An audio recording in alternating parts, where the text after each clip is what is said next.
अस्सलाम वालेकुम दोस्तों। उम्मीद कर आप लोगों ने काफ़ी लोगों ने मेरे से ये सवाल किया है कि जो एचईसी की न्यू पॉलिसी आई है वो क्या है। और आप लोग अक्सर न्यूज़ में देख रहे होगे कि एचईसी की न्यू पॉलिसी में है कि आप बीएस के बाद जो है वो पीएचडी कर सकते हो। क्या ये सही है गलत है? क्योंकि नोटिफिकेशन कोई भी पर्सन आपके साथ शेयर नहीं कर रहा ऑनलाइन, बस एक न्यूज़ चली हुई है हर जगह पर। तो आप लोगों के लिए गुड न्यूज़ ये है, जो लोग अभी एमए या बीए कर रहे हैं तो वो डायरेक्ट पीएचडी कर सकते हैं with the help of their master. ठीक है। जैसे कि इंटरनेशनल लेवल पर एक चीज़ कही जाती थी कि इंटरनेशनल लेवल पर एक जो बैचलर्स डिग्री है वो 16 ईयर ऑफ एजुकेशन कहलाती है। ठीक है। तो अब एचईसी जो है वो रिक्वायरमेंट जो आपकी बैचलर्स डिग्री है, जैसे कि दूसरे मुल्कों में 16 ईयर ऑफ एजुकेशन है, पाकिस्तान में भी as it is 16 year of education को बैचलर्स कहा जा रहा है। ठीक है। जैसे बीएस, इसी तरह बीबीए, इसी तरह बीकॉम। ठीक है।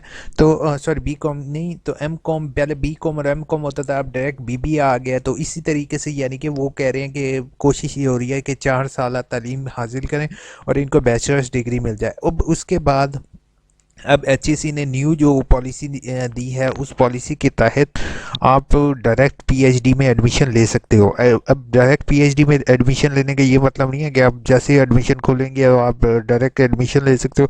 इसकी कुछ जो है वो रिक्वायरमेंट होगी। ये इफेक्ट कर रहा है 1 जनवरी 2021 से।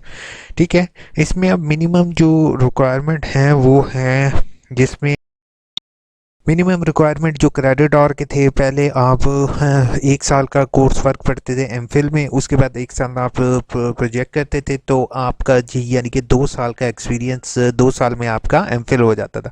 अब उन्होंने यही, और 1 साल आप पी एमफिल जो पीएचडी होती है थी, पीएचडी में भी 1 साल आप क्या करते थे, 1 साल आप कोर्स वर्क करते थे, उसके बाद 2 साल आप रिसर्च करते थे।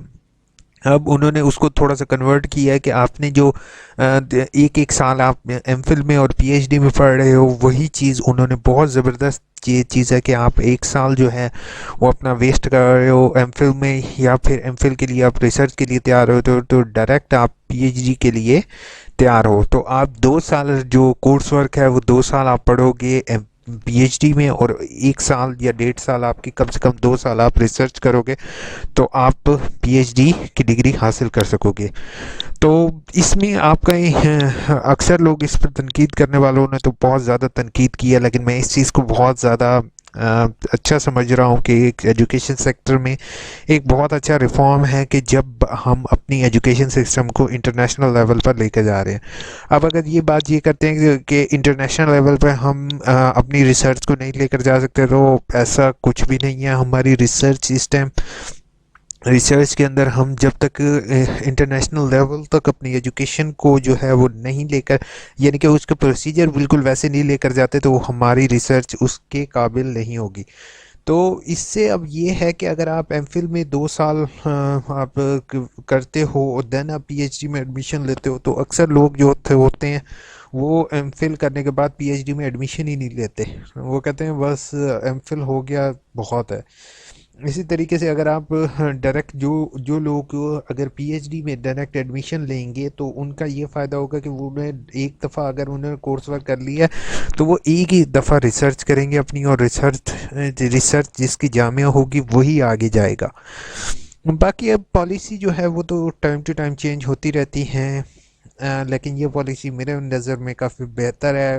अगर इसको फुली इम्प्लीमेंट कर दिया जाए तो तो काफ़ी ज़्यादा फ़ायदा होगा। अब नाउ एडमिशन ओपन होते हैं तो देखते हैं कि इस दफ़ा ऑफ़र होते हैं या नहीं पीएचडी के लिए मास्टर, या फिर इस दफ़ा क्या होता है वो इंशाल्लाह मैं आप लोगों के साथ शेयर कर दूंगा। मिनिमम रिक्वायरमेंट जो पहले थी वो एमफिल थी, पीएचडी के लिए अब मिनिमम रिक्वायरमेंट उन्होंने कर दिया है मास्टर। लेकिन मास्टर के साथ एक और गलती अक्सर लोग ये करते हैं कि वो डायरेक्ट एडमिशन के चक्करों में अप्लाई कर देंगे, तो ऐसे नहीं करना। आपको पहले जो है वो मास्टर में कुछ एक्स्ट्रा सब्जेक्ट्स जो हैं वो रीड करने पड़ेंगे, देन ही आप जो है वो आगे एडमिशन ले सकते हो। ये चीज़ आपकी जो होगी वो रिक्रूटमेंट कमेटी जो है वो डिसाइड करेगी कि आप पीएचडी के लिए एलिजिबल हो या नहीं।